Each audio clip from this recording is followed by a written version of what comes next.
all the fun stuff. Okay, we will get started with the School Finance Review Board portion of the meeting. Oh, Tina, I was looking for you over here. Yeah. I was like, Tina's not even here. Where did she go? It would be a bad meeting for me not to be here. Now I'm going to sit down here most of the meeting because I know I'm hard to understand today, so let me know if I am not clear. Let me adjust this. So is it not time to elect the president and secretary? Mm-hmm. Yeah, so for the finance committee, I think at this time we'll elect the president and secretary for that. Okay. So we nominate, Just, yeah. Becky, or not Becky, but Tina, aren't you usually the president of that? Or no, is it I'm the treasurer. you're the treasurer? okay. Oh, I think, Becky, you were. This is for But the somebody has finance to- review. Somebody has to we're say it. royal. You nominate me, yeah. Can you tell? So it's Jake. Okay, so I'll nominate Jake. Is that right? Well, I believe It's one of supposed- us, right? I believe it's supposed to be me. Somebody needs to nominate me, I think, until we redo this at the during the actual board meeting. Okay. This is just our 11th time doing this. Yeah, I Yeah. know. Yeah. I would think you would know this by now. Yeah, you and I should definitely, Right now, this is just for the finance board. Yes, Regular, right. Yeah, it can be, so we would go ahead and nominate, yes. so I'll Okay. nominate Jake. Okay. Mr. Sappenfield, yes, for the president of the I second Finance the Review motion. Board. All those in favor, say aye. Aye. Opposed? I would have liked a speech, but that's okay. I barely said aye, so. And then we'll elect a secretary. I nominate Mrs. Ott for that. I'll second. Oh, sorry. No, it's just being silly. All right, all those in favor, say aye. Aye. Opposed? Okay. That was so uncomfortable. Yeah, that was very awkward. You guys can edit all this stuff out, right?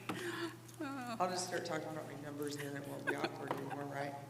That's right. All right. Well, the good news is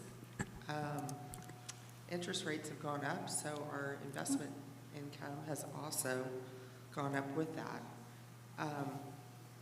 In August, I went to our bank of choice, which is First Merchants, and asked if it would be beneficial for us to relook at CDs or some money market, some kind of investment opportunity, since those interest rates had gone up. And they came back with, we'll eliminate the obstacles of you moving money around to make more money, and we'll just set your interest rate at 0.25% below the federal rate. So at that time in August, the federal rate was 5.25. So from that point on, we've been receiving that rate on all of our individual accounts. So as you can see, we went from $250,000 in investment income in 2022 to $663,000 in 2023. So extremely happy about that. We do use a portion of that in our budget for each of the funds, but we also will be able to use the remaining funds for some of our employer of choice initiatives, some of our ICC initiatives at the high school for the dual credit and ACP courses. So it is unrestricted funds, so it's a little more flexible than some of the other funds that we have. So great news for 23. Any questions on that? Is there a calendar date to when those rates are good through from the bank? Usually they kind of set end date and maybe they go back, or is it ongoing? It's ongoing. Cool, good, They'll just fluctuate with the federal rate. okay. Yeah. All right, and then the next agenda item, I am required by Indiana Code to review the DUAB fiscal indicators. Those are publicly posted on this website. There's a link in your agenda. Natalie, you'll have to go to the drop down and select Franklin Community Schools. Yep.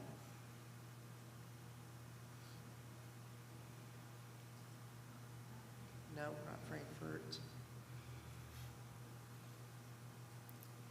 So this, these indicators are always a year behind. And we usually, I will update those to actually be current for the February board retreat. But I am required to go over these tonight in our January meeting. So we will go through that exercise. Natalie, if you want to scroll down. Yeah.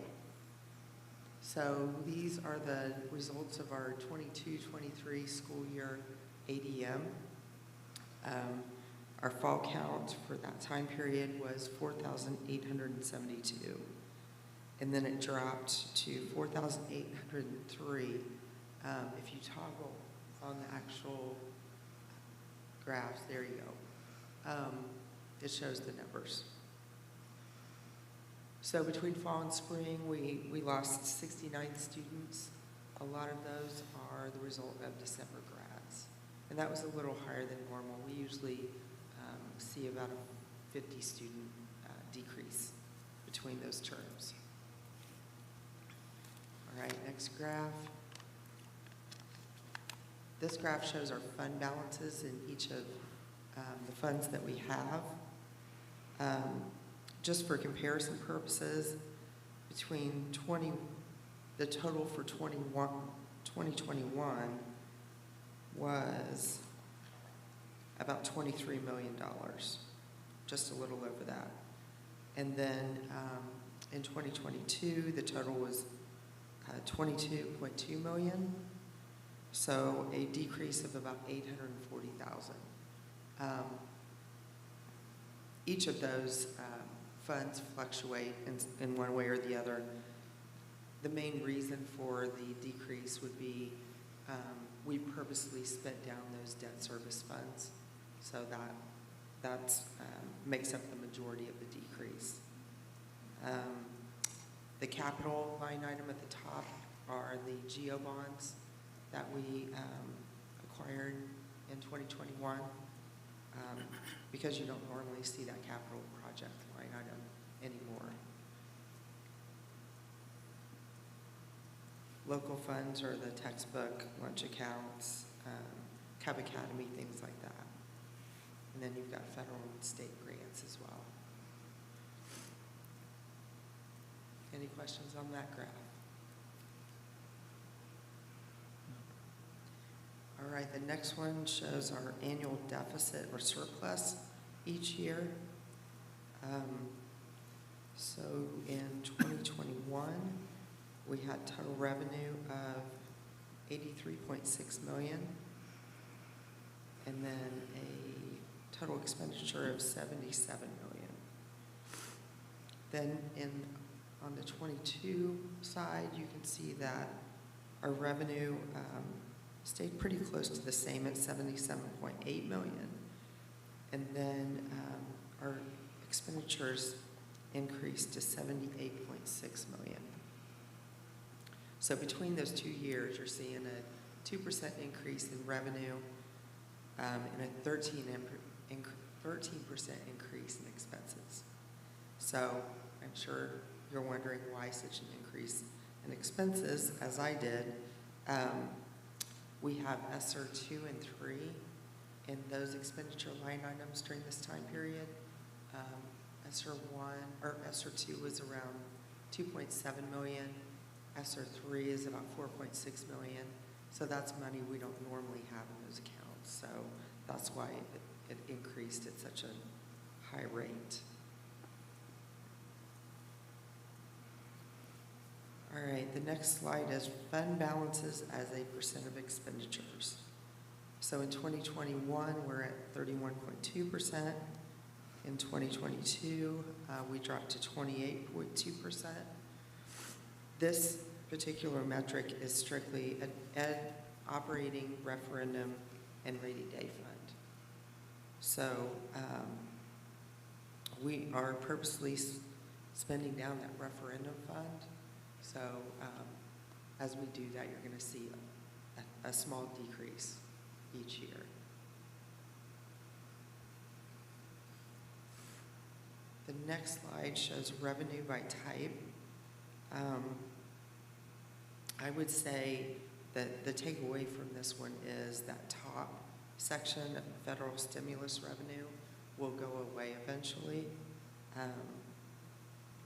Otherwise, everything pretty much going to stay stagnant. And then the last slide is our operating revenue, referendum revenue as a percent of total revenue. So this one is going, as long as our assessed value and our property taxes are going up, we're going to see an increase in this graph. So this one just shows our percentage of referendum revenue compared to our total revenue, okay?